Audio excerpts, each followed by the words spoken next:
Hello, and welcome to the SNACS podcast. Today, we welcome Dr. Kimberly Regan, CEO of Sierra Nevada Academy Charter School, to talk about the history of SNACS and the fundamental foundations that the charter school are built on. Good morning, Dr. Regan. Thank you for taking the time out of your day to come talk with me. How's it going over there? Good, thanks. Thanks for having me. So let's just go ahead and start from the beginning. Going back to when SNACS first started in 1998, in the 1999 school year, when you created it, what were some of the challenges that presented themselves in trying to start a charter school in Reno? Geez, well, the whole charter school movement was new, and I came into it from South Carolina. So I had learned a little bit about charter school laws there and developing the laws. So I was a little bit familiar with the concept of what charter schools were, but it was new across the nation. And so I don't think that it was an experience that was unique to Reno or Nevada. It was an experience that was new all across the nation because it was really a pivotal shift in the way we look at education and providing choice for families and students. So we face challenges just along with everybody else in the nation. Yeah, and I know since that they had just passed a law in 1997 that charters were allowed in Nevada, so that's a big thing to be one of the first people to do it. Yeah, we actually started our application in 98, 99, and then we got approved in the end of at the end of that school year. So it was like the spring of 99, and then we actually started school in the fall of 99. Gotcha, makes sense. Why'd you start it? Why Reno? Well, the simple answer would be to the politically correct answer is to provide all students with an opportunity for an ideal education based on the model that I developed and believed in, promoting personalized learning through play and choice. And so while all that is true, it goes much deeper than that. I believe in education and the power of knowledge and transforming lives and ultimately changing the world. I think that education and knowledge is key to that. Whatever you pursue to learn something, whether that's in traditional education or workforce and workforce development, whatever you're pursuing, I think that learning something can change the world. And so, growing up, I was considered what in the 80s they called an at-risk student, which was at risk for not graduating high school or succeeding in life. We were very poor, and I grew up in the projects, and school was my safe haven from the chaotic world of poverty, abuse, and oppression. And during my childhood, there were several teachers who instilled in me that belief that I mattered and that I was valued and that I could pursue anything that I had dreamt up. And that's not always the case that we see. And so, in fact, my second grade teacher actually instilled in me that I would be an author and write books one day, and that was something that I held on to my entire life. I always thought, oh, I'm going to publish books. And I just knew that was going to be something big. And those teachers, their work, it made me feel valued and important. And, my life could have turned out very differently, but it was those teachers and education and learning that gave me hope. And so I did start my career as a writer for newspaper and education, which is like taking real world events and turning it into curriculum content for the classroom, kind of like a Scholastic News or something that people hear of today. And my husband, he was transferred to South Carolina. And when I left the job that I had and went to South Carolina, I couldn't find a writing job within 90 miles. So that was a bummer, but I'd always thought about going into teaching. So I became the education editor for the small town newspaper where we lived. And I loved that, but it wasn't a full-time job because it was just a very small town. And so I pursued my degree in teaching and began teaching with the first full-day kindergarten program. It was the first full-day kindergarten lab school in the state. And so what that meant was, because most people at the time had pursued half-day kindergarten. And so by moving to full day, this was another big national movement that was occurring. And so I was one of those designated sites within the state of South Carolina where people would come from all over the state and other neighboring states to see what full day kindergarten looked like. And I get kind of nerdy on that point because it kind of ties back to the father of kindergarten, and he started schools in the US with these lab school ideas. So I really was fascinated by being able to do this and being in that leadership role. And I learned during that time, not only did I love being a leader, but during that time I started to work a little bit in legislation, because in South Carolina, this was the beginning of 98, right after the charter law had passed, 97, 98, that South Carolina started developing their charter laws. And then, so I learned a little bit about, being a leader, training teachers, being ahead in the forefront of what's happening in education and hot topics and kind of starting to get my feet wet in the political realm a little bit.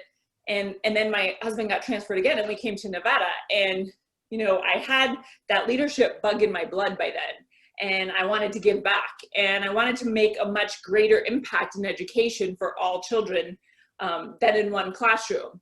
And I love teaching, but I really wanted that bigger picture, that greater impact, to help more students based on what I believed in. And so, I wanted to really start and lead a successful school that would serve all students and provide them with similar experiences as what I had growing up, in order to help them achieve their goals in school and ultimately in life.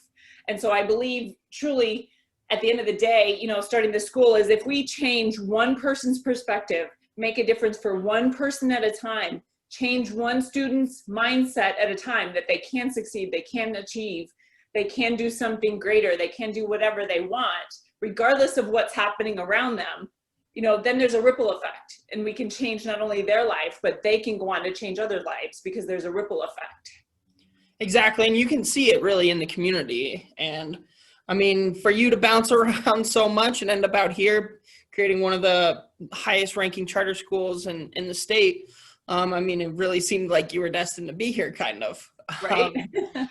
So who was involved at the beginning? How did it really start?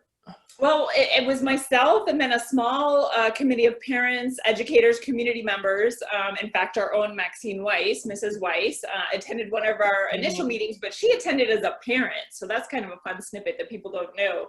She was a parent at the school, and she loved the idea so much. And I don't know her exact title, but her role at the time was related to working with homeschool families. So she was a leader in the homeschool community, because she had been a certified teacher, but then when her boys were born, she decided to stay at home and teach them through homeschool. And so she'd had teaching in her background, but came to us as a parent. And when the two of us met, we'd talk for hours about our philosophy on education, and we realized that we were really a match for each other based on what our ideals were and what we thought education should look like, the ideal education. And we fell in love with the idea of starting SNACS. And so, as you know, she loved it so much that she later became a teacher assistant, because she thought she might want to go back in the classroom, but didn't want the full pressure. And once she was there, she realized she needed full control of the classroom, and she wanted to come back to teaching. And so she's been at the school ever since. So she was one of our founding members with me. And there were other folks who were really supportive and helped us get the school going, and others have, they've moved on into other careers, to other states, but there was a very small group of us that were parents and educators that started the school. Well, and with respect to everyone that's helped along this journey in creating the type of school that we have today, Miss Weiss is a powerhouse all on her own. Right. That is an all-star cast just herself to help start. Right. And you're going to have to ask her on the podcast. Yeah, that's for sure. We'll definitely try and have her on here. So you've been with the school since the very beginning, right? And it's, if I'm not mistaken, it's the longest running charter. Yeah, so we were the first K-8 charter in the state, and there was another school that started the year before us, I Could Do Anything, but they closed their doors a few years ago. And so we're the longest running charter in the state that served face-to-face students in grades K-8. Of course, we've expanded. We're starting to add high school component now because we've been asked for so many years by families to add that. But yeah, we're the longest running charter K-8 charter school in the state, and I'm the longest running school administrator in the state.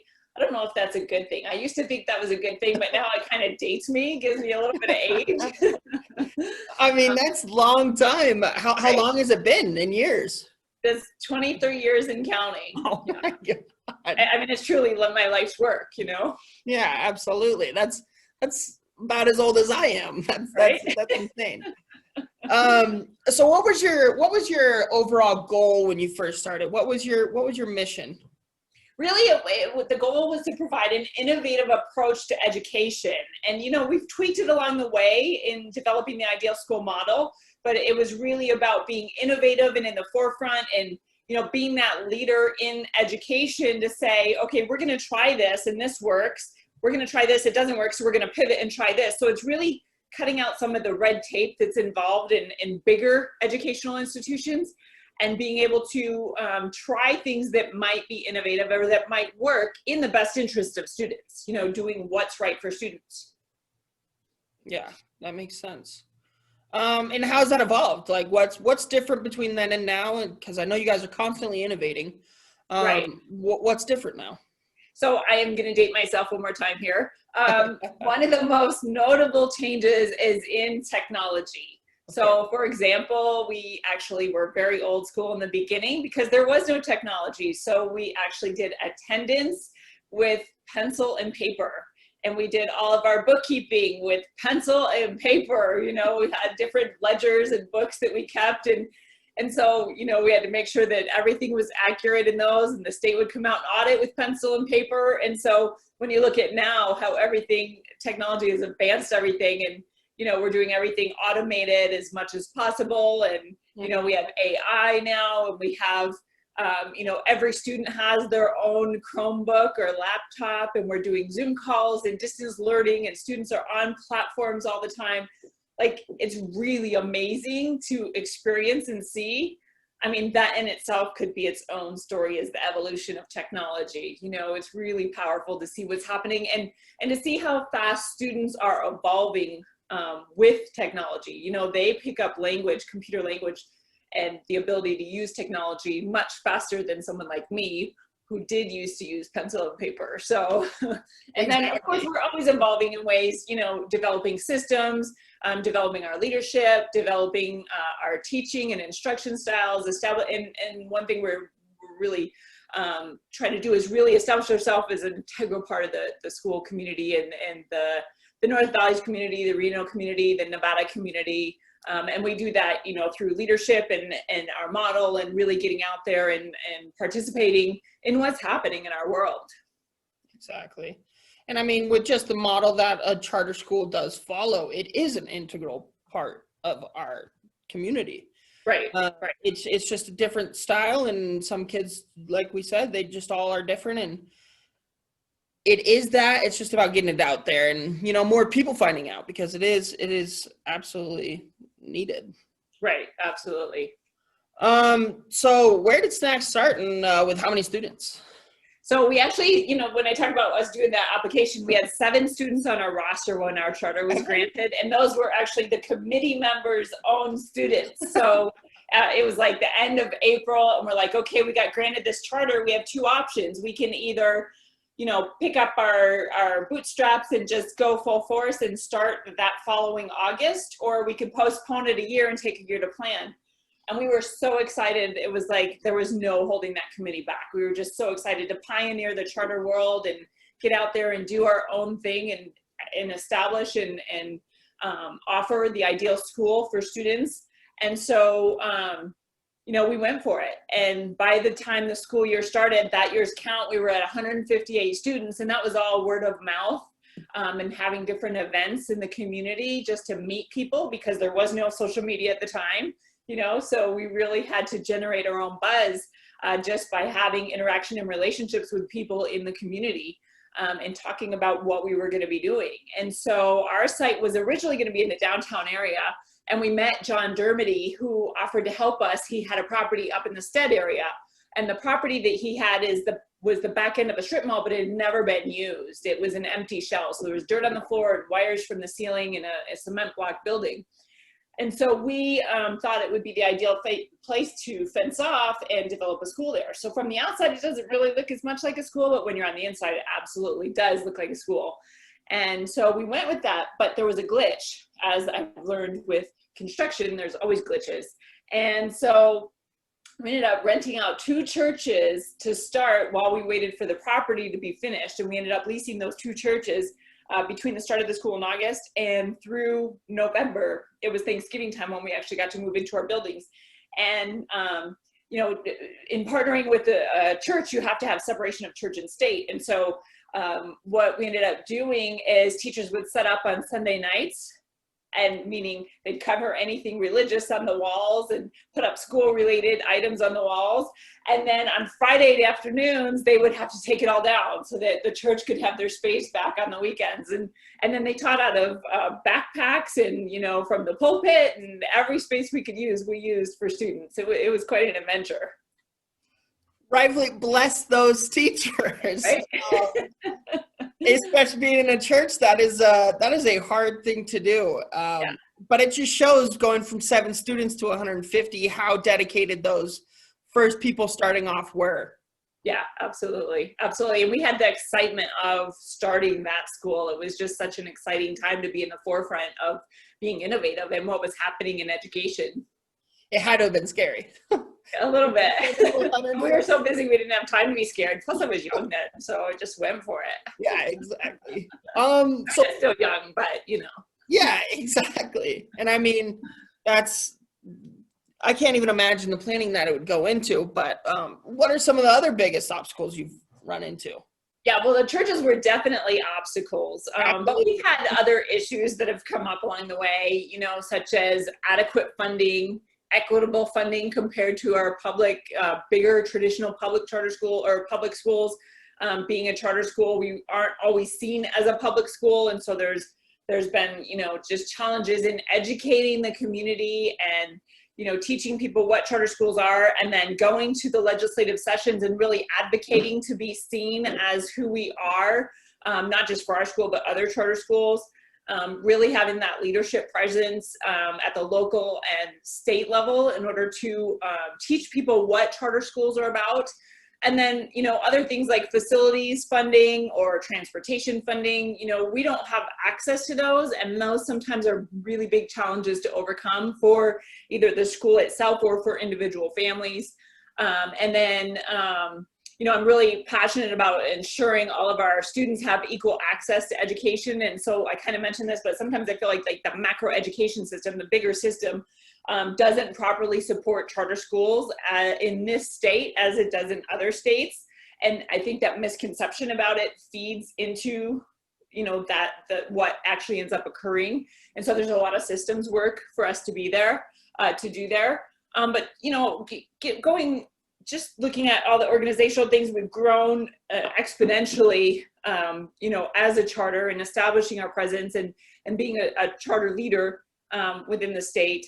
But truly, at the end of the day, the most painful issues that I've ever had to deal with are when we've had a student pass away.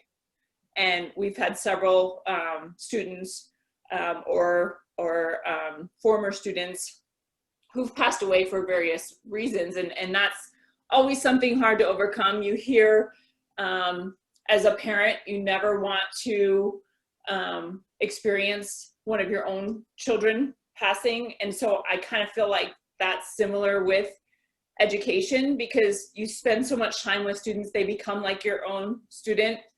And, you know, I've had some students that I've been, you know, really close with that have experienced various levels of trauma, and that's never something easy to deal with. And so I'd say that issue, that circumstance supersedes anything else that we've ever faced. Well, and yeah, with a lot of your student base being underprivileged and facing other challenges that a lot of kids haven't had to deal with in their lifetime, I mean, it's got to be difficult, but you gave them a great chance at, you know, finding out who they are, and really just giving them a chance that a lot of other places, like in the macro education system, wouldn't. Yeah, I'd like to think that our personalization and that instilling that sense of belonging really does make a difference for students and their families. Absolutely. Well, it's great to remember, but what are some of the greatest rewards? I know there's positives. Right, of course, you know, and so the flip side of that is when we do, you know, get through and get a law passed that supports charter schools and brings up the equitable ladder to a more level playing field, or you know, when we do get recognized for something that we're doing amazing, you know, like we we did get recognized by former Governor Sandoval and the Charter School Association of Nevada a few years ago. And we had every staff member fly down, and we got recognized on stage, and we got to do this great video celebrating our 20 years and you know, all the highlights of the school. And so those are some very rewarding things. And then of course, when students return and enroll their own children, I think that's the biggest accolade or testimonial to our success that we can have, is when students who remain in that community, living in the North Valley's community, turn around and say, you know what, my experience with SNACS was really great, and now I have my own children, and I want my own children to experience that. So, I mean, that kind of, again, dates me a little bit, but I do have grand students, as I like to call them, that attend the school, and that's a huge honor, I think, is to really see students grow up and either come back and work at the school or have them grow up and bring their own children back. That really shows the validity of our small school community in the North Valleys. It really does. And there, I mean, there's nothing like it. And with the, you know, there's turnovers in the public school system, and, you know, you don't know who's going to be there the next minute. So having a staff that they come back with, like I said, you have been here for 23 years. Miss Weiss has been here 23 years. They can come back and say, hey, I had you for 4th grade math. Which Right. There's nothing like that in really any other public school. Right. Absolutely. So where do you guys see yourself in the future? Well, you know, I think that in the past few years, our model has really taken off, and we've been recognized. Like, I actually placed 4th at Harvard in an innovation pitch based on our model. And we've had folks at the Chan Zuckerberg Institute and the former secretary for the U.S. Department of Education, you know, really hear what our model's about and talk about the possibilities what that could mean for education. And so I'd like to see, as we move in the future, of course, finishing our building, which we're hoping will be by next school year. The construction's set to begin as soon as the financing closing. We had some delays with COVID, but we're anticipating that the financing will be closing by winter, and then the construction will start, so that by next school year, we'll actually have our building ready for us. And so once those things are in place, we'd like to look at possibly replicating the model and, you know, getting that national recognition for the work that we do. And then expanding on some parts of our program, such as developing student authors and entrepreneurs as we move into the high school grade levels, and, you know, really providing students with the tools they need to succeed in life. And that's important. I think that's what the entire school is really based around, from what I'm hearing, is that it isn't just about, you know, teaching kids and moving them on, not just pushing them past out into life. It's Right. about teaching them, you know, how the basics for what they are going to be doing for the rest of their life. And that's just, it's such a different model than what you see in public school systems. Absolutely. And we are, as a charter, we are our public school. And I think that, you know, our work with our teachers to really instill that sense of belonging that I was talking about in the beginning, that's so important and integral to students, you know, engaging. And when students engage, then they achieve, you know. And so it's not about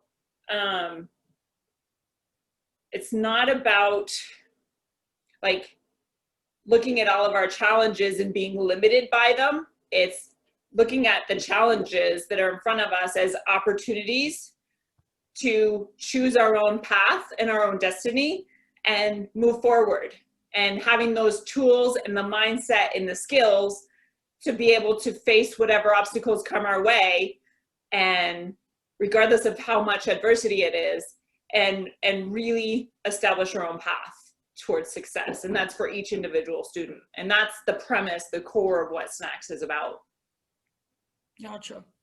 So I'm curious, I know I heard you mention it earlier. Your teacher said that you should write your own book. Yeah. Did you ever make any headway with that?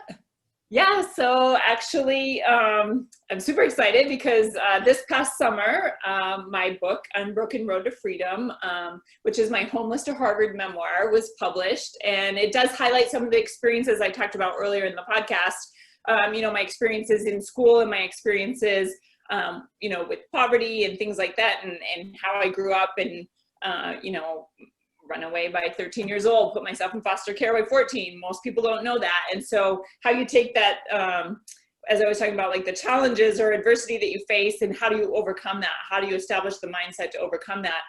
And what that meant and eventually turned into the school model that we have today. And so super excited. Yeah, I finally did publish that book, and that's only the first one. I'm working on a few more. That's awesome. I know I can't wait to read it. I know a bunch of people can't wait to read it and see what you have next as well. Right. And that's, my next passion. As you know, we do publishing books with students at the school site, and we'll talk more about this, I'm sure, on another podcast. But, we do the author study at Barnes & Noble and stuff. But, what if in doing that, we are actually creating more authors? Because that happened for me. I had a teacher believe in me and say, you're going to do this someday, because I published one book in her class. And we're publishing books from the time students are babies with our preschool all the way through 8th grade. And we're starting with our 9th grade cohort, where they're actually going to be self-publishing on Amazon as well. So lots of exciting things happening with authorship in the future. Yeah, like you said, it's that ripple effect. Absolutely. Absolutely. Well, Dr. Regan, I want to thank you so much. And that takes us to the end of the time for today. I appreciate you joining us to talk about the foundation of SNACS, and we hope to hear from you soon. Oh, thank you so much. I appreciate you having me. Absolutely. All right, guys. Thank you to all of our listeners out there for taking the time out of your day to stay up to date with the SNACS podcast. Remember to like, follow, and subscribe all of our SNACS media platforms, not just this one. We're on Twitter, Instagram, everything. So make sure to follow us. Have a good rest of your week, and tune in next week to our podcast, where we'll be answering some of your frequently asked questions. Thank you, guys. Thank you.